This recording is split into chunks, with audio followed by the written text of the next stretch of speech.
Let's talk about seeing habits in driving. Very important for you to see. Let me ask you this. What's the most common excuse among people who got in a crash?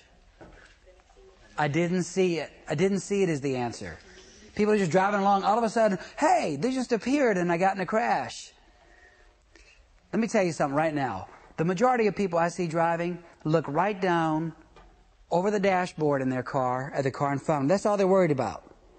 So check it out. If your dashboard is here, let's say, and you're looking down like this, you're getting tunnel vision. All you're seeing is this little box right here of a view. It's no wonder people get hit from the sides. Try this at home. You get 2 paper towel holders, and with the paper towels gone, you just got a little cardboard.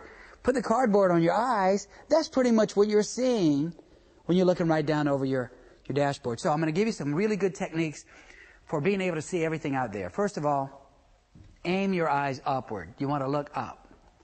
To aim high means as you're driving down the road, you look up here. You're almost looking up into the sky. You always want to see at least 10 cars ahead of you, way up there. If ever you're behind a big van or a storage truck or something with tinted windows, get in the next lane of traffic if you can, because it makes a world of difference when you can see way up there. Second, always keep your eyes moving. Never fix your eyes in the center line. So before you were doing this, now you got your eyes up and you're continuously looking sidewalk to sidewalk. You're looking all over the place. You see from this building to that building. You want to look in your mirrors every 10 to 15 seconds or so. Okay? So now where before you're doing this, now you've got your eyes up and you're continuously looking sidewalk to sidewalk and you're looking in your mirrors because all of a sudden you're going to say, oh wow, there's somebody right behind me trying to pass me. Or you see a motorcycle coming around you. Anytime you have a motorcycle or a bicycle or a kid around, keep looking at them. The third good seeing habit is to get the big picture.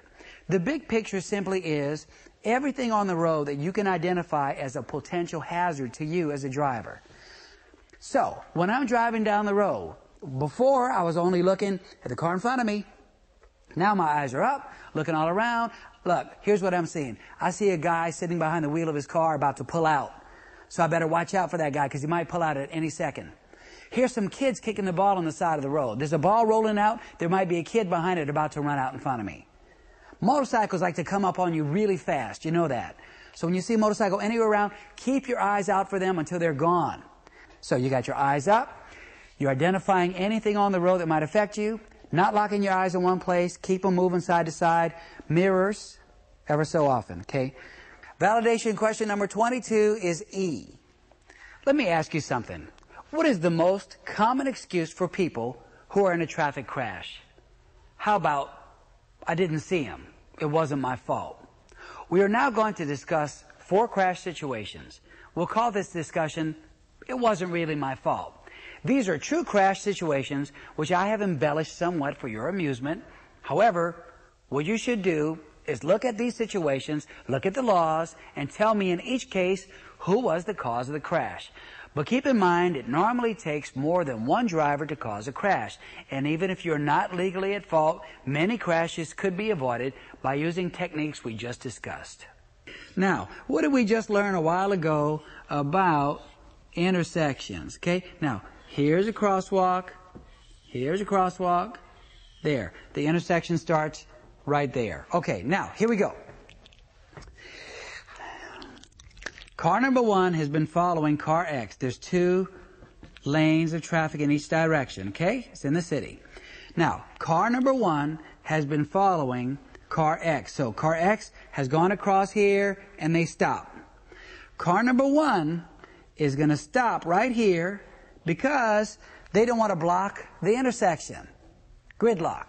So they're going to stay out here because they're waiting for car X to turn here into a gas station. Okay, everybody with me so far? Now, so car 1 is here. Now, in the meantime, car number 2 pulls up, come in this direction, and wants to turn left. So car number 2 pulls up right here and wants to turn left. Let me embellish a little bit. Car number 2 is being driven by an elderly woman named Wilma. Okay, so you kind of follow it. And She's 82 years old, let's say. She pulls up in her Cadillac and she wants to turn left. Car number 1 says to car number 2, go ahead, turn in front of me. I'm not going anywhere. Go ahead. And Wilma says, no, young man, thank you. That's how she talks. No, young man, thank you. So car number 1 says, yeah, go ahead. In the meantime, a young whippersnapper on a big hog motorcycle pulls up right behind Wilma and starts blowing the horn and gunning the engine. Come on, old lady. Whoa! So here's number 1 saying, turn in front of me. Here's Wilma saying, no, young man, thank you. And the motorcycle saying, come on. Whoa! So Wilma bites her lip. She turns. And as she's turning right here on the green light, here comes car number 3 through the intersection. Bam! Right into Wilma's car.